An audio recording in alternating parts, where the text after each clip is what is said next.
विरोध, आदिवासी आस्था और अवरोध। जी हां, झारखंड की राजधानी रांची में सिमरटोली फ्लाईओवर के रैंप निर्माण को लेकर विवाद लगातार बढ़ता जा रहा है। दरअसल जिस स्थान पर रैंप का निर्माण किया जा रहा है वह आदिवासी समाज की आस्था का केंद्र सरना स्थल है। आदिवासी संगठनों ने इस निर्माण के खिलाफ अब मोर्चा खोल दिया है और सरकार के विरोध में सड़क पर उतर कर प्रदर्शन कर रहे हैं। प्रदर्शन के दौरान आदिवासी संगठनों ने अनोखे तरीके से विरोध दर्ज करवाया। आपको आगे तरीका बताएंगे, लेकिन उससे पहले बता दें कि उन्होंने हेमंत सोरेन सरकार के सहित 29 आदिवासी विधायक और साथ ही साथ रांची के विधायक सीपी सिंह के साथ रांची के लोकसभा सांसद सह केंद्रीय मंत्री संजय सेठ की प्रतीकात्मक शव यात्रा निकाली और अंतिम संस्कार कर दिया। जी हां, आदिवासी इतने भड़के हुए हैं कि उन्होंने अंतिम संस्कार तक कर दिया और अंतिम संस्कार के नाम उसमें 29 विधायक और साथ साथ हेमंत सोरेन भी शामिल रहे। वहीं सिमरटोली फ्लाईओवर के रैंप निर्माण को लेकर आदिवासी समाज में भारी आक्रोश अब देखने को मिल रहा है। वहीं आंदोलनकारी ने सरकार पर आदिवासी समाज के साथ विश्वासघात और उनके साथ विश्वासघात करने का आरोप तो लगाया, साथ ही ये भी कहा है कि आदिवासी समाज की आस्था को सरकार ठेस पहुंचा रही है और उनकी मांगों को अनदेखा कर रही है। उन्होंने ये भी कहा कि हेमंत सरकार सभी आदिवासी विधायक, जितने भी आदिवासी विधायक हेमंत सरकार में वो शायद मर चुके हैं, तभी वे आदिवासी समाज के लिए एक शब्द नहीं बोल रहे। यहाँ तक कि उनकी आत्मा मर चुकी है, ऐसा आदिवासी समाज का कहना है। नेताओं ने सरकार को चेतावनी भी दी है कि यदि फ्लाईओवर का रैंप नहीं हटाया गया तो आंदोलन और तेज कर दिया जाएगा और इसी सिलसिले में 22 मार्च को यानी कि कल रांची बंद बुलाया गया है। आपको बता दें, उन्होंने ये भी कहा है कि जल, जंगल, जमीन और आदिवासी हक अधिकार की बात करने वाली अबुआ सरकार अब उनके लिए मर चुकी है। तो इतना बड़ा बयान आदिवासियों की तरफ से आता है, आदिवासी संगठन की तरफ से आता है। ठीक है, अब इस पे देखने की बात होगी और हम आगे इस पर बात करेंगे कि आखिर क्यों बढ़ रहा है ये विरोध का नॉइस। नमस्कार, आप देख रहे हैं इंडिया वॉइस और मैं हूं आपके साथ सुचित्रा गुप्ता। चर्चा की शुरुआत करेंगे, लेकिन उससे पहले आपको कुछ बयान इस पर सुनवा देते हैं। कानून जो है वो झारखंड केवल नहीं मगर पूरे देश भर के जितने भी आदिवासी हैं उनके लिए एक सुरक्षा कवच के तरह है ये। और पूर्ववर्ती सरकार जो रही बीजेपी की सरकार, हमेशा इन नियमों को, इन कानूनों को उलझा के रखा इस राज्य में।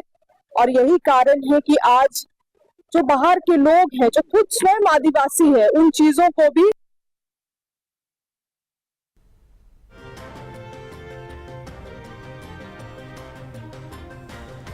तो आज उसी मुद्दे पर चर्चा की आखिर जब ये हेमंत सरकार यानी कि हेमंत सोरेन के संज्ञान में ये पूरा मामला है तो आखिर क्यों इस पर कोई हल नहीं निकल रहा है।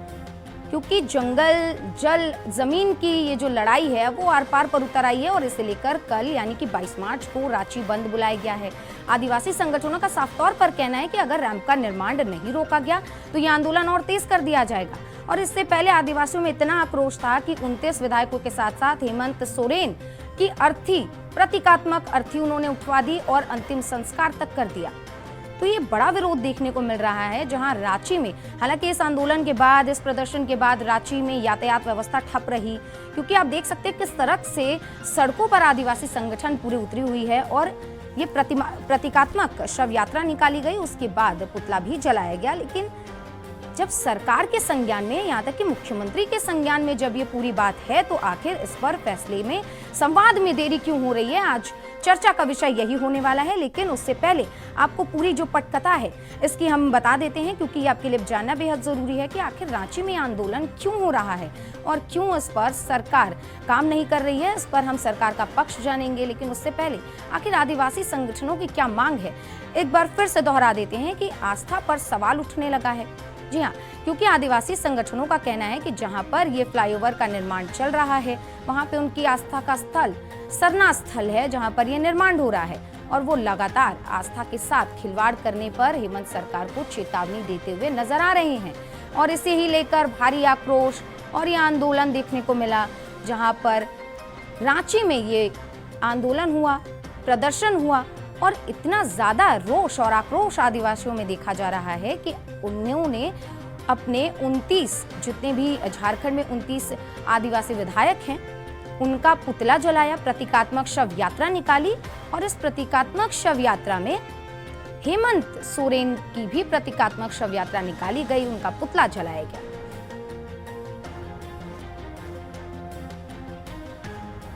क्योंकि हेमंत सरकार बार बार आदिवासियों के हक की बात करती है, पक्ष की बात करती है, लेकिन आदिवासियों का इतना बड़ा आंदोलन हो रहा है जो हेमंत सोरेन के संज्ञान में है। लेकिन सवाल यही कि आखिर इतना समय क्यों लग रहा है।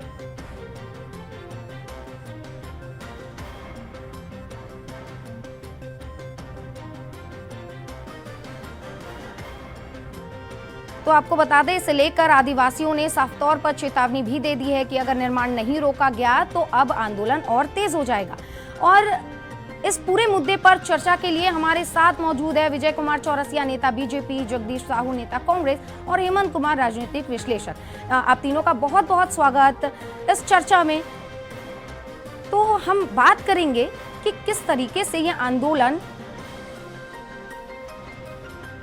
तो सबसे पहला सवाल मेरा जगदीश साहू आपसे होने वाला है, क्योंकि आप ही के पास सबसे पहले आना चाहूंगी, क्योंकि ये आंदोलन इतना उग्र हो गया है जहां पर प्रतीकात्मक शव यात्रा निकाल दी गई।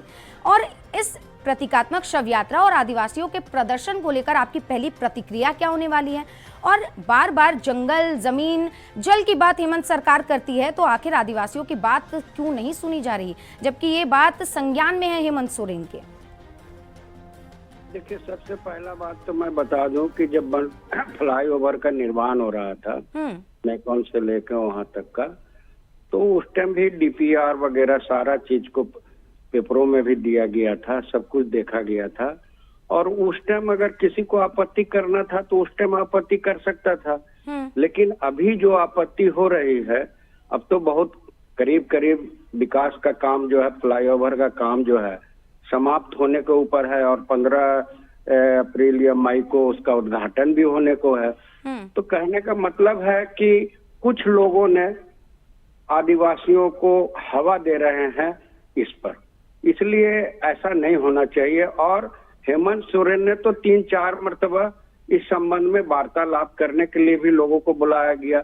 वार्तालाप होना चाहिए और वार्ता से सारे मैटर को हल किया जा सकता है, इसमें कहीं दो राय नहीं है।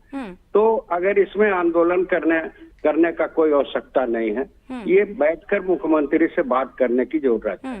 तो जगदीश जी, एक सेकंड, अगर हेमंत सरकार ने संवाद के लिए लोगों को बुलाया और संवाद 3-4 बार हो भी चुका है, तो आखिर इसका हल क्यों नहीं निकल पा रहा है? इसका क्या कारण? और जो आप कह रहे हैं हवा दे रहे हैं कुछ लोग, कौन है वो लोग, जरा खुल के बताइए। देखिए, इसमें तो जो हवा दे रहा है खुलकर आप भी समझ रहे हैं, हम भी समझ रहे हैं। कुछ ग्रुपबाजी है वहाँ, ये तो 2 ग्रुपबाजी है। अजय तिर्की ने तो मैंने तो पेपर में भी पढ़ा, अजय तिर्की ने तो सपोर्ट में खड़ा है कि नहीं बनना चाहिए वहाँ पर। और जो सरना स्थल का निर्माण कार्य हो रहा है वो भी काफी अच्छे ढंग से निर्माण कार्य हो रहा है, और वहाँ कोई ऐसी संकट नहीं होगा कि इसके फ्लाईओवर बनने से कुछ संकट आ जाएगा। तो इसमें जो है मिल बैठ के बात कर लेना चाहिए मुख्यमंत्री से, इसमें आंदोलन करने की कोई आवश्यकता नहीं है और विकास का गति चलते रहना चाहिए। अगर इस तरह से आंदोलन होते रहेंगे तो आप पिछले साल में देखें, सबसे ज्यादा भाजपा ने राज किया इस राज्य में, लेकिन विकास का काम एक भी नहीं हुआ। जाम से कभी मुक्ति के लिए सोचा नहीं गया, चाहे वो रातू रोड का फ्लाईओवर हो, चाहे मेकोन से लेके सिरमटोली तक का फ्लाईओवर हो, वो सारे चीज में काम बहुत तेजी से हो रहा है। तो इसमें तो सारे लोग को कंस्ट्रक्टिव रूप से सहयोग करना चाहिए था, और सहयोग जब तक नहीं करेंगे तो विकास का कार्य कैसे होगा? तो क्योंकि जगदीश जी आपका जवाब हमने सुन लिया, मैं बीजेपी के जो प्रवक्ता हमारे साथ बैठे उनके पास जाना चाहूंगी, क्योंकि जगदीश साहू जी, कांग्रेस का कहना है कि आदिवासियों को बहकाया जा रहा है। तो मैं ये आपसे ये पूछना चाहूंगी, क्योंकि आदिवासी 1 या 2 की संख्या में नहीं है, हजारों की संख्या में वहां उपस्थित हैं, और सबको बहकाया नहीं जा सकता, पहली बात। दूसरी बात, उन्होंने बहकाने का आरोप लगाया है, तो अब उन्होंने सीधा नाम भी नहीं लिया है, तो सीधा सवाल आपसे ही रहेगा कि बहकाने का आरोप। दूसरी बात यह है कि बीजेपी इस पर अपना क्या रुख रखने वाली है, क्योंकि आंदोलन इतना उग्र हो गया है और प्रतीकात्मक शव यात्रा निकाली जा रही है और राज्य को बंद करने का आह्वान भी किया गया। इस पर बीजेपी की क्या प्रतिक्रिया रहने वाली है? देखिए सुचित्रा जी, भारतीय जनता पार्टी आदिवासियों की भावना के साथ है और हमेशा साथ रही है। हम यहाँ कहना चाहते हैं सुचित्रा जी कि मुख्यमंत्री जी कुछ और बोलते हैं और कांग्रेस के प्रवक्ता कुछ और बोलते हैं। मुख्यमंत्री जी ने कहा कि इस समस्या का समाधान शीघ्र ही कर लिया जाएगा, और कांग्रेस प्रवक्ता की बानी है कि नहीं, अब तो काम हो चुका है, अब तो उद्घाटन बाकी है, इसलिए इस पे कोई बातें हो ही नहीं सकती। तो ये दो बातें जो आ रही है, हम तो सरकार से कहते हैं कि यदि जो मांग है वहां पे रैंप हटाने की, अगर आप रैंप हटाते हैं तो बोले कि भाई हम रैंप हटा रहे हैं, आंदोलन समाप्त हो जाएगा, जो मांग है उसकी। और नहीं, अगर आपको लगता है कि रैंप नहीं हटाना है, तो आप स्पष्ट बोलें कि भाई रैंप नहीं हटेगा, आप चाहे जितना भी आंदोलन कर लो। ये हाथी के दांत है इस सरकार के, खाने के कुछ और दिखाने के कुछ और। ये सरना की बात करते हैं, ये जल जंगल जमीन की बात करते हैं, ये अबुआ राज की बात करते हैं, लेकिन जब काम करने की बारी आती है तो उससे डिफर करते हैं। हम आपको बताते हैं सुचित्रा जी, शुरुआत से ही कांग्रेस हमेशा से आदिवासियों के खिलाफ रही है। आप याद करें, अभी सरना कोड की भी बात ये लोग करेंगे, इसलिए मैं शुरुआत में ही बता देना चाहता हूँ कि सरना कोड 1941 के सेंसेक्स में लागू था, लेकिन जब देश आजाद हुआ, कांग्रेस की सरकार बनी, तो 1951 के सेंसेक्स में सरना कोड को हटा दिया गया। किसने किया भाई? कांग्रेस ने किया। उसके बाद मैं कह रहा हूँ कि झारखंड आंदोलन की आग आजादी से पहले से जल रही थी। लोग अलग झारखंड की मांग कर रहे थे जयपाल मुंडा वगैरह के नेतृत्व में, लेकिन इसको किसने नहीं बनने दिया? कांग्रेस ने नहीं बनने दिया। इस झारखंड आंदोलन को किसने कुचला? कांग्रेस सरकार ने कुचला। लेकिन जब भाजपा की सरकार बनी और आदरणीय वाजपेयी जी जब प्रधानमंत्री बने, तो वर्षों पुरानी मांग इस झारखंड को एक अलग राज्य का तमगा दे करके यहाँ के झारखंडियों को सम्मान दिया। लेकिन अब स्थिति जो है वो कांग्रेस के चंगुल में, चूंकि झारखंड मुक्ति मोर्चा आ गई है और आदिवासियों में एक भ्रम फैलाया गया है कि भारतीय जनता पार्टी आदिवासियों के हितकर नहीं है, और उस भ्रम में कुछ आदिवासी भाई हमारे आए भी, लेकिन अब ये तिलिस्म टूट रहा है। चौरसिया जी, कौन उनके हित में बात कर रहा है, कौन हित में बात नहीं कर रहा है, कौन पक्षधार है, कौन नहीं है, ये उन्हीं पर छोड़ देते हैं। ये आदिवासियों की भावना के बारे में हम जब बात कर रहे हैं, क्योंकि सरना स्थल पर निर्माण को लेकर ये पूरा विवाद है। और जगदीश जी, अब आपके पास आना चाहूंगी, क्योंकि जहां पर उन्होंने पूरे फैक्ट के साथ बात की कि कांग्रेस, जैसे आपने आरोप लगाया कि बीजेपी ने कोई काम नहीं किया, उन्होंने फैक्ट्स के साथ बात की, क्या हुआ क्या नहीं हुआ। लेकिन जगदीश जी, यहाँ पे सवाल ये उठ जाता है कि जब हेमंत सरकार के संज्ञान में है, जब हेमंत सोरेन के संज्ञान में है, तो वो ये सारी चीजें छोड़कर, संवाद छोड़कर, क्योंकि 29 विधायक भी हैं आपके आदिवासी, वो आदिवासियों के बीच नहीं जाते हैं, जाकर बात नहीं करते, और सीधा हेमंत सोरेन कहते हैं कि हम वो त्यौहार, वो उत्सव सरहुल जो है वो बहुत धूमधाम से मनाएंगे, उत्सव बहुत अच्छे से मनाएंगे। उत्सव मनाने की बात हेमंत सोरेन करते हैं, लेकिन इस मुद्दे पर बात नहीं करते, इसका क्या कारण? हेमंत सोरेन के सारे मंत्री है, जो भी हमारे आदिवासी मंत्री हैं, सभी आदिवासियों के बीच में जाते हैं और आदिवासियों का विकास का बात करते हैं। अभी हमारे एक भाई ने बोला कि क्या नाम है ये सरना कोड का, तो सरना कोड तो हम लोग पास किए और विधानसभा से पास करके भेज दिए, और अभी इनका केंद्र सरकार जो है सरना कोड को लागू नहीं कर रहा है। पिछली बात को आप छोड़ दीजिए, अब औरंगजेब वाली बात को छोड़ दीजिए, अभी की बात करिए कि हम लोगों ने विधानसभा से पास करके 27% आरक्षण और सरना कोड को पास करके केंद्र सरकार के पास भेजे। केंद्र सरकार अगर आदिवासी को इतनी ही हितैषी है तो क्यों नहीं सरना कोड को आप लागू करवा दें? मैं कांग्रेस सरकार से पूछना चाहता हूं। और दूसरी बात है, ये चुनाव में भी आपको समझ में आ गया होगा, आपको चुनाव में भी समझ में आ गया होगा कि एक आदिवासी सीट आपने नहीं जीता साहब, और आप बोलते हैं कि आदिवासी के हितैषी है। अरे आदिवासी के आप हितैषी नहीं है, आदिवासी के सबसे बड़ा दुश्मन है भाजपा। चुनाव में आपका सुपड़ा दिल्ली में साफ हो गया, तो मैं इसको क्या मानूं? अरे हमारा दिल्ली का हो गया। नहीं, दिल्ली नहीं जाना, आप झारखंड में ही रहिए। दिल्ली नहीं जाना, आप झारखंड में रहिए। झारखंड की बात करेंगे, आदिवासियों के हित की बात करेंगे। उसके बावजूद भी चौरसिया जी, दिल्ली नहीं जाना, हमें झारखंड में रहना है और आदिवासियों के हित की बात करनी है। जो चर्चा है आप उसी पे बने रहिए। दूसरी आदिवासी सीट में आप जीते हो तो बताइए। आपने सरना स्थल में रैंप की चर्चा आज की है, आप सीधा सीधा पूछिए, सरकार के प्रवक्ता बैठे हैं, रैंप वहां से हटेगा या नहीं हटेगा?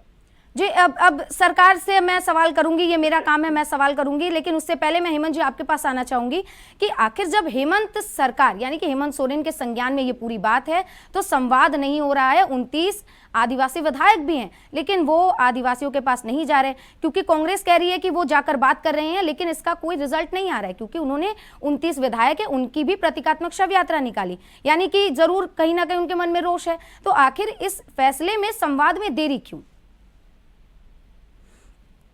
चित्रा, देखिए, विवाद कहीं कुछ नहीं है, इसको विवादित बनाया गया है। जगदीश जी ने ठीक कहा कि जब इसका डीपीआर बना और जब ये ब्रिज बनना शुरू हुआ, काम शुरू हुआ, उस वक्त इन आदिवासी संस्थाओं को जाकर बात करनी चाहिए थी। सरकार ने कोई रास्ते बंद नहीं कर रखे हैं। जगदीश जी की बात का मैं समर्थन करता हूँ, सरकार ने दरवाजे खोल रखे हैं, आप बात कीजिए। हर बात के लिए, अपनी बात को मनवाने के लिए हम रांची बंद कर दें और रांची में मसाल जुलूस, जैसे आज मसाल जुलूस निकल रहा है, इसका ये मसाल जुलूस निकाल रहे हैं, आखिर कारण क्या है? इसके पीछे का मुद्दा क्या है? मरांग गुरु जो आप आदिवासियों का जो धरना स्थल है, धरना स्थल है, उस धरना स्थल पर आप देखिए रैंप से क्या परेशानी आ रही है। वो ऐसा संस्था या ऐसा जगह नहीं है जिस तक ये कहा जाए कि ये बरसों, हजारों बरसों से वहां चला आ रहा है। ये प्रॉब्लम तो नहीं है, ये सिर्फ हो सकता है, इसके लिए बातें हो सकती है, बातों के द्वारा समस्या का समाधान निकाला जा सकता है। लेकिन चूंकि कुछ लोगों को अपनी राजनीतिक रोटी सेकनी है, तो मुद्दे से मुद्दे को बनाया जा रहा है। और ये चूंकि दो पार्टियां, कई पार्टियां आज विपक्ष में और पक्ष में है, ये इस मुद्दे को सेकने के लिए एक दूसरे पर आरोप लगाते हैं। पर आम जनता और आम लोगों के बीच में मैसेज क्या जा रहा कि भाई what is the reason for that? आप जो एजिटेशन करने जा रहे हैं उसके पीछे कारण क्या है? There is nothing, no reason is behind that. तो जब ये रीजन ही नहीं है तो ये मुद्दा बनाया क्यों जा रहा है? आप इसको एक कलर देने में लगे कि रांची बंद कर देंगे। बंद से क्या होगा? विकास का कार्य तो रुकेगा। जरा दोनों पार्टियां बैठे हैं, मैं एक एनालिसिस की तरह से पूछता हूँ, पॉलिटिकल एनालिसिस के रूप में, एक कॉमन मैन की तरह पूछता हूँ, भाई किसी पार्टी को फायदा है तो समस्या का समाधान निकाला जाए ना। पब्लिक समाधान चाहती है, समस्या नहीं चाहती है। पर अगर समस्या है तो सभी पार्टियां उसके लिए जिम्मेदार है। जी, हेमंत जी, यहाँ पे एक सवाल, हेमंत जी आपके पास, मैं बीजेपी के जो प्रवक्ता हमारे साथ मौजूद है चौरसिया जी, मैं आपसे पूछना चाहूंगी क्योंकि बार बार बीजेपी, केंद्र सरकार और हो या राज्य सरकार हो, जहां पर भी बीजेपी की सरकार है, बार बार विकास की बात होती है। अब जब विकास कार्य ये चल रहा है फ्लाईओवर को लेकर, इसमें बाधा उत्पन्न हो रही है ये प्रदर्शन को लेकर, तो आप लोग क्यों बार बार इस प्रदर्शन को सही बता रहे हैं? क्या, जैसे कि उन्होंने कहा कि राजनीतिक रोटियां सेकने का काम कर रहे हैं, तो क्यों आप लोग ऐसे विकास कार्य में पीछे हट रहे हैं और क्या वजह इसकी कि आप लोग आंदोलन को समर्थन दे रहे हैं इंस्टीड ऑफ समझाना? सुचित्रा जी, किससे प्रश्न है ये बीजेपी से मेरा सवाल है। सुचित्रा जी, आपने कहाँ देखा कि भारतीय जनता पार्टी इस आंदोलन का समर्थन दे रही है? भारतीय जनता पार्टी का सिर्फ ये कहना है कि लॉ एंड ऑर्डर शहर का बिगड़ा हुआ है और ये जिम्मेवारी सत्तासीन सरकार की है कि वो लॉ एंड ऑर्डर को शांति बनाए रखे और इसके लिए स्पष्ट वार्ता करे। मैं तो यही बात कहा ना कि मुख्यमंत्री कहते हैं कि समाधान निकाल लूंगा। चौरसिया जी, अभी थोड़ी देर पहले ही आपने कहा है कि निर्माण को रोक दिया जाना चाहिए क्योंकि आस्था को ठेस पहुंच रही है, और अभी आप कह रहे हैं कि सीधा संवाद करना चाहिए। बिल्कुल नहीं, आप रिमाइंड कर लें, आप रिमाइंड कर लें मेरी बातों को। हमने ये नहीं कहा। ये तो नहीं चलेगा, ये आप ही की बात है, ये मेरी बात नहीं है। आप ही ने कहा कि निर्माण को रोक देना चाहिए क्योंकि ऐसे आदिवासियों की आस्था को ठेस पहुंच रहा है, और अभी आप कह रहे हैं कि ऐसा नहीं, ऐसा करना चाहिए। सुचित्रा जी, मेरी बातें रिकॉर्डेड होगी ना, उसको आप चलवा ले। जी, मैं कहाँ इनकार कर रहा हूँ? जी, रिकॉर्ड हो जाता है हमारे दिमाग में, हम जो सुनते हैं वो रिकॉर्डेड ही होता है सर। आपने ये बात बोली तभी मैंने इसको कोट किया ना कि अभी आप थोड़ी देर पहले यही कह रहे थे। बिल्कुल नहीं, आप सुनती नहीं है ना। मैंने दो बातें कही। मैंने कहा कि माननीय मुख्यमंत्री कहते हैं कि समाधान निकाल लिया जाए और उनके प्रवक्ता कहते हैं कि काम पूरा हो चुका है, अब उद्घाटन बाकी है। तो दो संदेश जा रहे हैं ना। या तो आप धरनार्थियों को कहें कि भाई नहीं, विकास कार्य से कोई खिलवाड़ नहीं होना है, ये उद्घाटन होगा, आपकी मांग खारिज की जाती है। या तो आप कहेंगे नहीं मैं रैंप हटाऊंगा, दो में से एक बात कहेंगे ना। मैं ये बात कह रहा हूँ, मैं रैंप हटाने की बात मैं नहीं कह रहा हूँ, मैं सरकार को कह रहा हूँ कि आप किसी एक मुद्दे पे कंक्रीट होइएगा ना। एक तरफ मुख्यमंत्री कहते हैं कि शांतिपूर्ण से सरहुल मनाया जाएगा, कोई समस्या नहीं है, और अभी कांग्रेस के प्रवक्ता कहते हैं कि नहीं नहीं वो मांग ही खारिज है। तो एक आप कंक्रीट करेंगे ना कि आपको क्या डिसीजन लेना है। सरकार डिसीजन ले लेती तो फिर जो धरनार्थी है, जो प्रदर्शनकारी है, वो फिर अपनी रणनीति अलग से तय करता। जगदीश जी, बीजेपी का कहना है कि आप लोग फैसला नहीं ले रहे हैं, देरी कर रहे हैं, संवाद नहीं कर रहे हैं, कब तक फैसला लेंगे, इस पर आपका क्या जवाब? देखिए, मुख्यमंत्री महोदय आज भी अपील किए हैं कि रांची बंद नहीं करना चाहिए, लोगों को परेशानी होगी, सारी चीज है, अगर कोई चीज का प्रॉब्लम है तो आप आके वार्ता करें। तो ये तो मुख्यमंत्री बराबर बुला रहे हैं कि अगर कोई प्रॉब्लम है तो वार्ता करे, वार्ता से बहुत बड़ी बड़ी समस्या का हल हो जाता है। अनिल चौरसिया जी को ये समझना चाहिए कि अगर वार्ता करने के लिए, अगर वार्ता के लिए तैयार हो और तैयार होकर वार्ता करने के लिए आए मुख्यमंत्री महोदय से, तो निश्चित रूप से वार्ता से समस्या का हल हो जाएगा। और अनिल चौरसिया जी का एक बात मैं जवाब दे देना चाहता हूँ, तो उन्होंने कहा कि लॉ एंड ऑर्डर का व्यवस्था ठीक नहीं है। अरे अभी डीजीपी को सारे पार्टी के लोगों ने पीठ थपथपाया कि आपने जो लॉ ऑर्डर की व्यवस्था में जो सक्रियता लाई है और जो नामचीन लोग गुंडे हैं उसके लिए आपने जो काम कर रहे हैं, बहुत अच्छा काम कर रहे हैं। तो लॉ एंड ऑर्डर का भी व्यवस्था ठीक है यहाँ, लेकिन उसके निगाह में, भाजपा के निगाह में उसको चश्मा बदलना पड़ेगा, क्योंकि उस चश्मे से देख रहे हैं व्यवस्था नहीं है। उसका पूर्व में अगर जाइए 14 से तो क्या लॉ एंड ऑर्डर की व्यवस्था थी, ये सबके सामने था। ये आज लॉ एंड ऑर्डर की व्यवस्था भी दुरुस्त है और लोगों को विकास का भी मुद्दा दिख रहा है लोगों के बीच में, और एक नहीं अनेक, ठीक है, अनेक रांची शहरों के अनेक जगह जगदीश जी, ठीक है। अब हेमंत जी आपसे सवाल रहेगा कि आखिर इस आंदोलन का रास्ता क्या निकलने वाला है, क्या आगे हेमंत सरकार करेगी, और जिस तरीके से अब लॉ एंड ऑर्डर की बात निकलकर सामने आ रही है, इस पर आपका क्या कुछ प्रतिक्रिया होने वाली है? सुचित्रा, देखिए इस मामले में हम चौरसिया जी की बात का एक समर्थन करते हैं। डबल स्टैंडर्ड नहीं चलेगा। आप राज्य सरकार चला रहे हैं, हम जगदीश बाबू का भी बात का समर्थन करते हैं कि लॉ एंड ऑर्डर आप मेंटेन करने की कोशिश करें, अच्छी बात है, लेकिन डबल स्टैंडर्ड नहीं। सरकार जब चाहेगी किसी से वार्ता करना, तो कौन ऐसी समस्या जिसका समाधान नहीं होगा? सामने वाले का फेयरनेस दिखना चाहिए। अगर आप डबल स्टैंडर्ड अपनाएंगे तो कभी वार्ता होगी ही नहीं। बात तो सही है, रैम बनेगा या नहीं, अगर बनेगा तो क्यों बनेगा, और राज्य के विकास पर किसी भी जाति का, किसी भी समुदाय का, कोई भी धर्म संप्रदाय हो, उसको कॉम्प्रोमाइज नहीं किया जाएगा। दूसरी बात आई कि लॉ एंड ऑर्डर को अगर कोई भी व्यक्ति अपने हाथ में लेता है तो वो राज्य का मुजरिम है। ये डिक्लेयर हो जाए, अगर क्लियर हो जाए तो एजिटेशन करने का जो समस्या है ऑटोमेटिक समाधान हो जाएगा। हमारे पास ब्यूरोक्रेट्स है, हमारे पास मिनिस्ट्रियल गार्ड्स है, हमारे पास आपके इतने बड़े अच्छे पॉलिटिशियंस है, गवर्नमेंट का पूरा फिनोमिना खड़ा है, लेकिन आखिर वार्ता नहीं हो रही है और ये सफल नहीं हो रहा है। इसका मतलब क्या, हम कहीं ना कहीं डबल स्टैंडर्ड मेंटेन कर रहे हैं। डबल स्टैंडर्ड वाली जो भाषा ना, डबियस कैरेक्टर जिसको कहते हैं, दोहरा चरित्र, इधर कुछ उधर कुछ, ये नहीं चलेगा, चाहे कोई भी सरकार हो, केंद्र की हो या राज्य की हो। ठीक, हेमंत जी, आखिरी कमेंट जगदीश जी आपसे मेरा रहेगा, आखिरी कमेंट चाहूंगी कि जिस तरीके से आप उद्घाटन की बात कर रहे हैं, तो क्या उद्घाटन से पहले ये पूरा मामला निपटा दिया जाएगा, संवाद हो जाएगा, या इसको दरकिनार करके उद्घाटन की बात सरकार करेगी?